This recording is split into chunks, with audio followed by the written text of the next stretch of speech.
Hello everyone, welcome back. तो आज हम करने वाले हैं क्लास 10th के केमिकल रिएक्शंस एंड इक्वेशंस के असर्शन एंड रीजनिंग क्वेश्चंस। तो चलिए वीडियो को शुरू करते हैं। एक सुपर ट्रिक मैं आपको बता देती हूँ। अगर आपको कोई भी असर्शन रीजनिंग के क्वेश्चंस को सॉल्व करना है तो सबसे पहले आपको क्या करना है, सिर्फ असर्शन को इंडिविजुअली आपको चेक करना है। असर्शन को आपको चेक करना है। अगर असर्शन करेक्ट है देन आपको किसको इंडिविजुअली चेक करना है, रीजनिंग को चेक करना है कि रीजनिंग का जो दे रखा है उसको कि वो करेक्ट है या नहीं है। एंड देन थर्ड में आपको क्या करना है, ए और आर को दोनों को कंबाइन करके चेक करना है। अगर रीजन करेक्ट है असर्शन के लिए तो दोनों की दोनों क्या होंगे, ट्रू होंगे। तो ये टिप होती है हमारी कि हम पहले सिर्फ असर्शन को देखें एंड देन रीजनिंग को देखें। इंडिविजुअल पार्ट में देखना है आपको एंड देन दोनों को कंबाइन करके देखना है। तो सबसे पहला क्वेश्चन क्या है यहाँ पे, असर्शन क्या बोलता है कि decomposition of vegetable matter into compost is an example of exothermic reactions. यहाँ पे दो टर्म्स यूज करी गई है, एक है डीकम्पोजिशन और एक है एक्सोथर्मिक रिएक्शंस। तो डीकम्पोजिशन रिएक्शन में जनरली क्या होता है, एनर्जी को एब्जॉर्ब किया जाता है। लेकिन यहाँ पे बात किसकी हो रही है, वेजिटेबल मैटर को क्या किया जा रहा है, डीकम्पोज किया जा रहा है। तो जब हम वेजिटेबल मैटर को डीकम्पोज करेंगे तो उसके जो प्लांट्स या माइक्रोब्स जो होंगे प्लांट्स और एनिमल्स के, तो लॉट ऑफ एनर्जी जो होगी उसमें गिवन आउट होगी, यानी कि रिलीज होगी, जिसकी वजह से गैसेस भी जो होंगी वो रिलीज होंगी। तो इसीलिए ये जो असर्शन है वो तो हमारा क्या है, एकदम ट्रू है। तो ये एक्सोथर्मिक है। और एक्सोथर्मिक में क्या होता है कि यहाँ पे हीट इवॉल्व होती है। तो दैट मीन्स कि हमारा असर्शन तो एकदम करेक्ट है। अब रीजन की बात आती है तो exothermic reactions are those reactions in which heat is evolve. तो ये पार्ट भी एकदम ट्रू है। तो यानी कि असर्शन भी ट्रू है एंड रीजनिंग भी ट्रू है एंड जो रीजन है वो एकदम करेक्ट है, किसके लिए, असर्शन के लिए। तो इसका आंसर क्या होगा, ए होगा। यानी कि both A and R are true and R is the correct explanation of A. Alright. Now second is when HCl is added to zinc granules, a chemical reaction occurs. Assertion ये बोलता है कि जब हम HCl को add करें zinc granules के साथ तो यहाँ पे क्या बनेगा, जिंक क्लोराइड बनता है और H2 गैस इवॉल्व होती है। ऑलराइट। और ये H2 गैस जो निकलती है वो किस प्रकार की होती है, यहाँ पे कलरलेस एंड ओडोरलेस। ओके। और ये कैसी रिएक्शन है, यहाँ पे जिंक ने क्या किया था, इस हाइड्रोजन को डिस्प्लेस कर दिया था, यानी कि हटा दिया था। वाई सो, क्योंकि जिंक जो है यहाँ पे वो हाईली रिएक्टिव मेटल है रेदर देन हाइड्रोजन। तो क्या बन गया, यहाँ पे जिंक क्लोराइड बन गया और H2 गैस इवॉल्व हो गई थी यहाँ पे। ठीक है। नेक्स्ट रीजन क्या बोलता है कि evolution of a gas and change in colour indicate that the chemical reaction is taking place. तो गैस अगर निकलती है या कलर के अंदर चेंज होता है तो वो क्या ये बताता है कि जो केमिकल रिएक्शन है वो हो रही है। एकदम करेक्ट है ये भी। तो यानी कि अब इसके लिए भी क्या है कि असर्शन भी एकदम ट्रू है एंड रीजन भी ट्रू है एंड इवन जो रीजन है वो एकदम करेक्ट है असर्शन के लिए। तो इसका ऑप्शन क्या है, both A and R are true and R is the correct explanation of A. Alright. Now third is assertion is calcium carbonate when heated gives calcium oxide and water. तो जब हम calcium carbonate को heat कराते हैं तो हमको क्या मिलता है, कैल्शियम ऑक्साइड और वाटर मिलता है क्या? No, it's wrong. That is assertion अब क्या है, यहाँ पे फॉल्स है। तो हमको क्या मिलता है यहाँ पे, इस H2O की जगह पे CO2 मिलता है, कार्बन डाइऑक्साइड मिलता है। तो यानी कि असर्शन अब फॉल्स हो गया यहाँ पे। अब हम इंडिविजुअली किसको देखेंगे, रीजन को देखेंगे।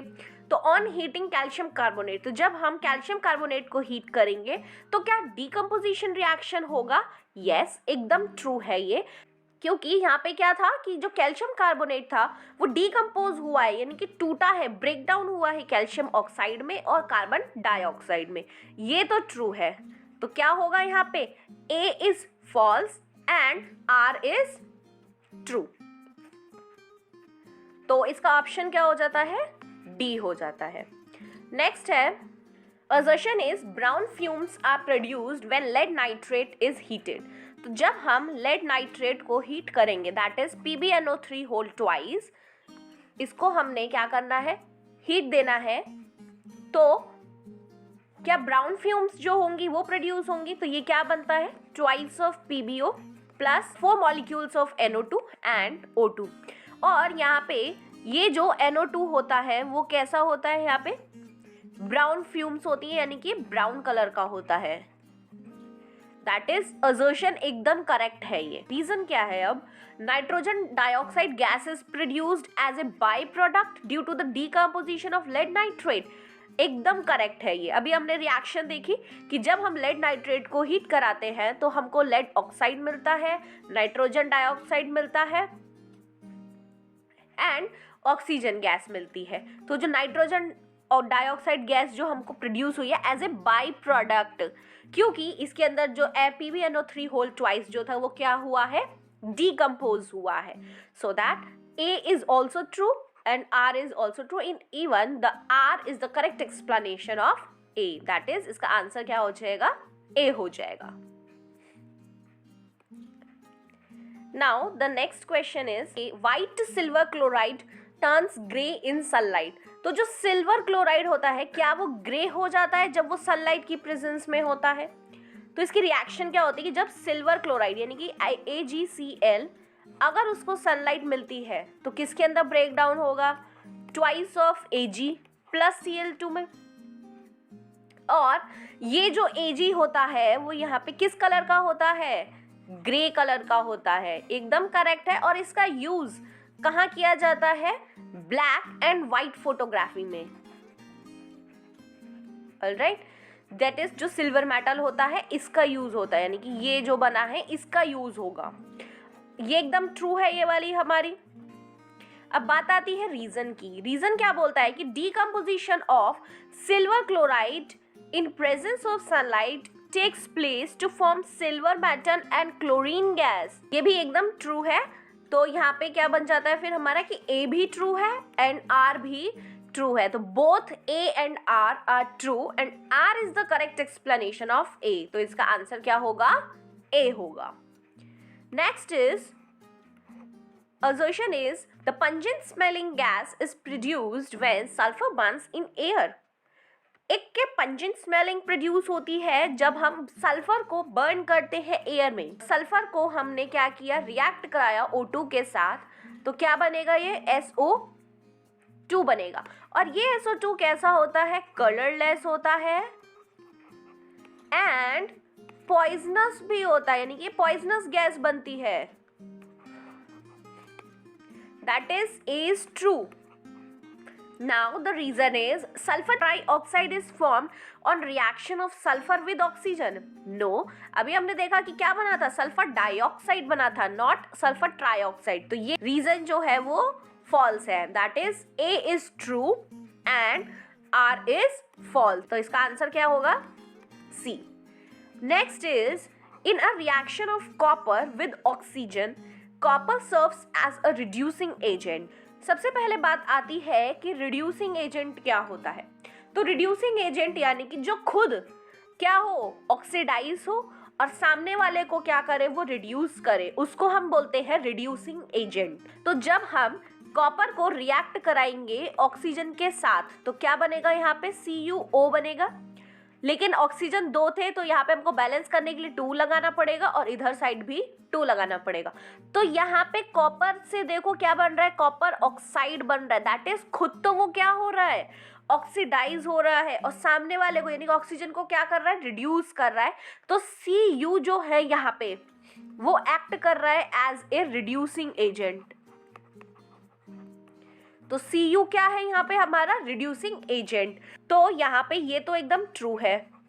नेक्स्ट क्या बोलता है, the substance which gains oxygen in a chemical reaction act as a reducing agent. तो ऐसा सब्सटेंस जो ऑक्सीजन गेन करता है केमिकल रिएक्शन के अंदर उसको क्या हम रिड्यूसिंग एजेंट बोलते हैं. एकदम ट्रू है ये भी.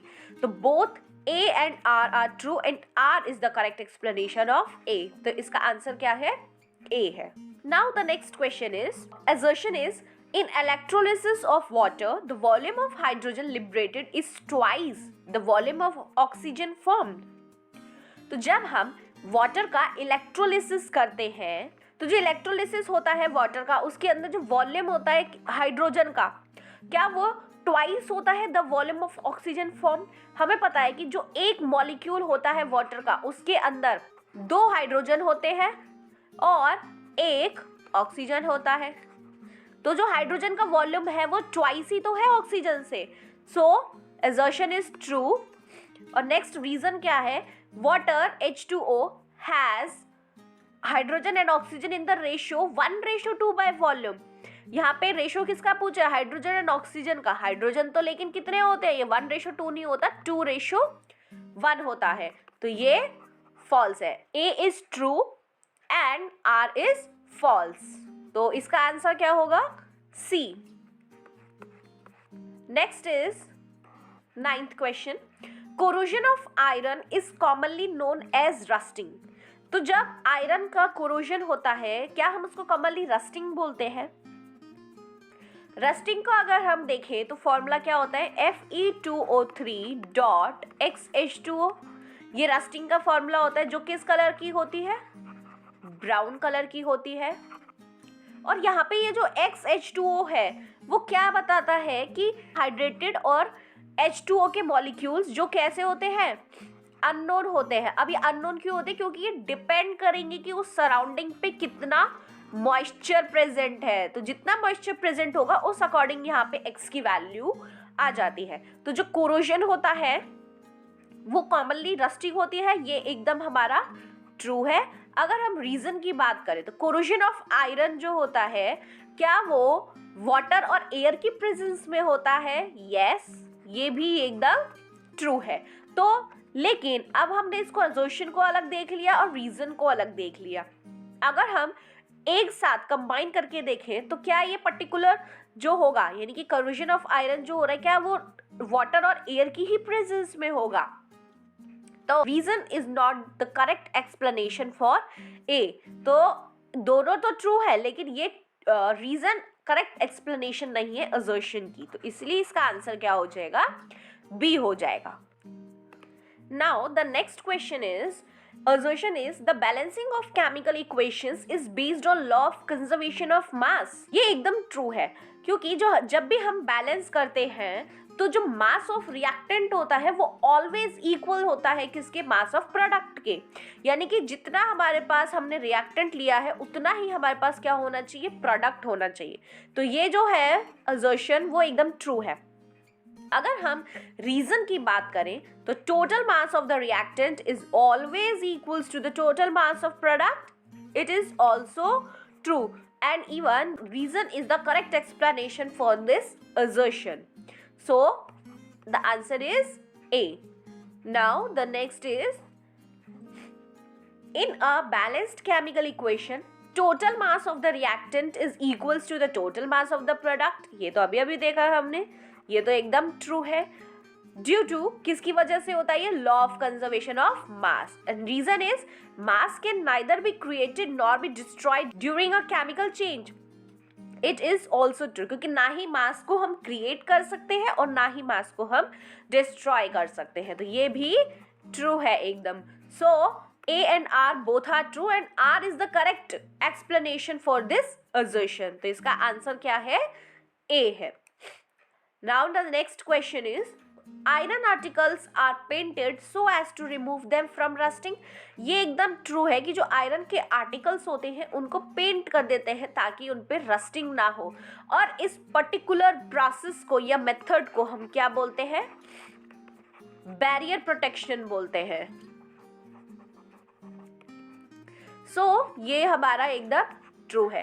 रीजन की बात करें अगर हम, when the surface of iron is coated with paint its surface doesn't come in contact with the oxygen and moisture, therefore rusting does not takes place। it is also true। तो ये क्या बोलता है यहाँ पे कि जब आयरन का जो सरफेस को अगर हम पेंट कर देते हैं तो उसका सरफेस ऑक्सीजन और मॉइस्चर के कांटेक्ट में नहीं आता और इसीलिए रस्टिंग भी नहीं हो पाती है। तो ये भी ट्रू है। Reason is the correct explanation of assertion। तो इसका आंसर क्या है? ए है। Next is chemical reaction changes the physical and chemical state of a substance. तो जो केमिकल रिएक्शन होती है क्या वो चेंज करती है फिजिकल और chemical state of a substance.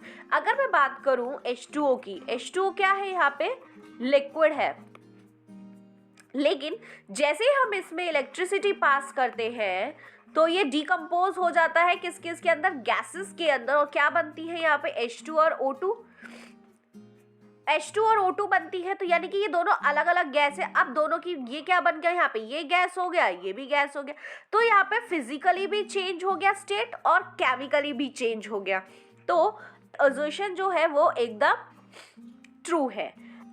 When electric current is passed through water it decomposes to produce the hydrogen and oxygen gases. It is also true. जब हम इलेक्ट्रिक करंट पास करेंगे वाटर से जो liquid में है तो वो डिकम्पोज हो जाता है हाइड्रोजन एंड ऑक्सीजन गैस में। तो ये भी ट्रू है। तो both A and R are true, दोनों ट्रू है यहाँ पे, और आर करेक्ट एक्सप्लेनेशन है। तो इसका आंसर क्या हो गया, इसका ए हो गया। Next is when calcium carbonate is heated it decomposes to give the calcium oxide in carbon dioxide। just अभी हमने क्वेश्चन देखा था कि जब हम कैल्शियम कार्बोनेट को हीट प्रोवाइड करेंगे तो क्या वो डिकम्पोज होगा कैल्शियम ऑक्साइड और कार्बन डाइऑक्साइड में। एकदम ट्रू है ये, जो हमने अभी अभी जस्ट देखा था। रीजन की बात करें, the decomposition reaction takes place on application of heat, therefore it is an endothermic reaction। जो decomposition reaction होती है तो क्या हम उसमें हीट प्रोवाइड करते हैं और उसको हम एंडोथर्मिक रिएक्शन बोलते हैं। एंडोथर्मिक रिएक्शन यही रिएक्शन होती है जिसके अंदर हम हीट का यूज करते हैं। तो ये भी ट्रू है। तो यहाँ पे दोनों ट्रू है और रीजन जो है वो करेक्ट एक्सप्लेनेशन है ए का। इसका आंसर क्या हो जाएगा हमारा A. Next question is zinc reacts with sulphuric acid to form zinc sulphate and hydrogen gas and it is a displacement reaction. तो जब हम जिंक को रिएक्ट कराएंगे सल्फ्यूरिक एसिड के साथ तो क्या जिंक सल्फेट बनेगा और हाइड्रोजन गैस इवॉल्व हो जाएगी। और ये एक हमारा कैसा रिएक्शन है, डिस्प्लेसमेंट रिएक्शन है। तो that is assertion is true. अगर हम रीजन की बात करें तो zinc reacts with oxygen to form the zinc oxide. क्या वो जिंक ऑक्साइड बनाता है। एकदम ट्रू है, ये भी ट्रू है रीजन। दैट इज ए भी ट्रू है एंड रीजन भी ट्रू है। लेकिन रीजन जो है वो असर्शन के लिए परफेक्ट नहीं है। तो both A and R are true but R is not the correct explanation of A. So इसका आंसर क्या हो जाएगा, बी हो जाएगा।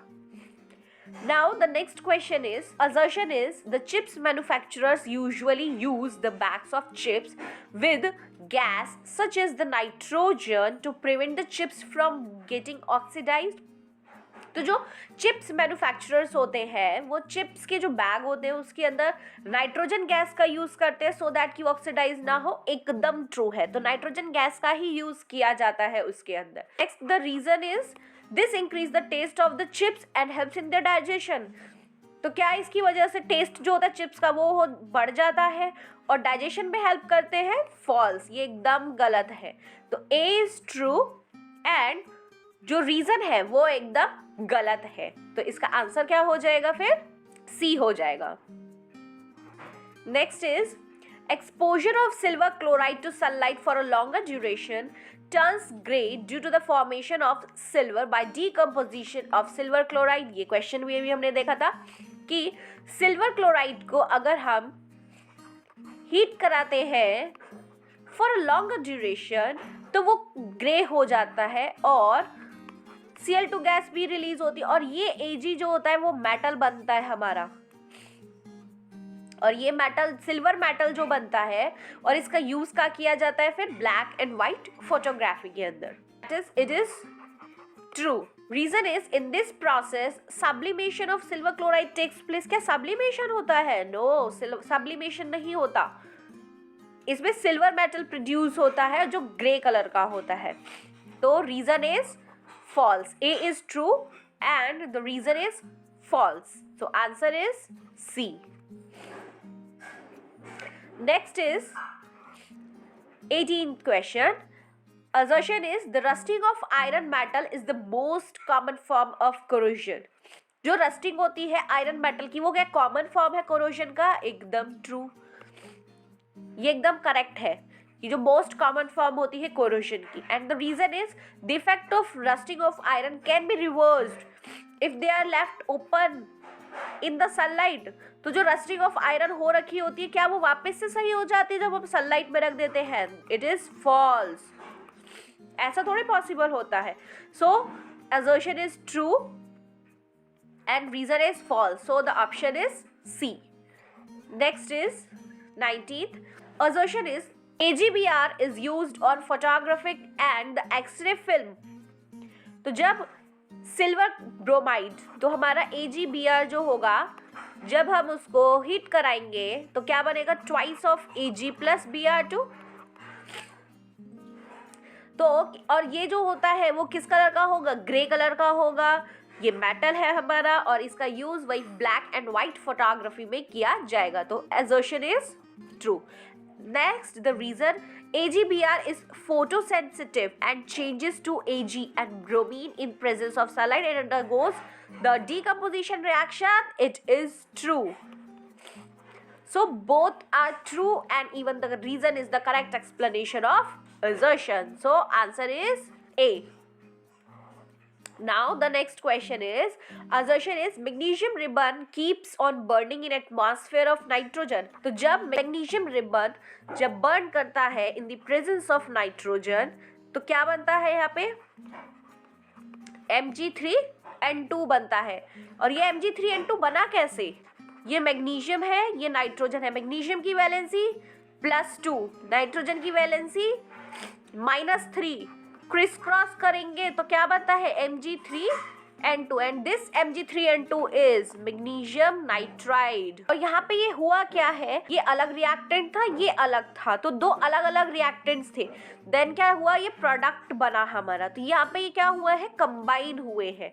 तो ये कौन सी रिएक्शन हो गई हमारी? कॉम्बिनेशन रिएक्शन हो गई. ये एकदम ट्रू है हमारा यहाँ पे. Alright. Now the reason is magnesium reacts with nitrogen to form magnesium nitride and this reaction is combination. It is absolutely true. ये अभी हमने देखा है. तो both are true and R is the correct explanation for A. So the option is A. The last question is assertion is a lead nitrate on thermal decomposition gives lead oxide, brown color nitrogen dioxide and oxygen gas. जब हम PbNO3 whole twice को react कराएंगे यानी कि thermal decomposition देंगे तो क्या बनता है? क्या लेड ऑक्साइड बनता है? Absolutely true.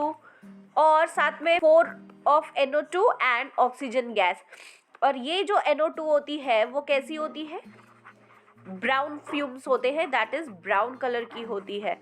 तो ये एकदम करेक्ट है, ट्रू है ये हमारा.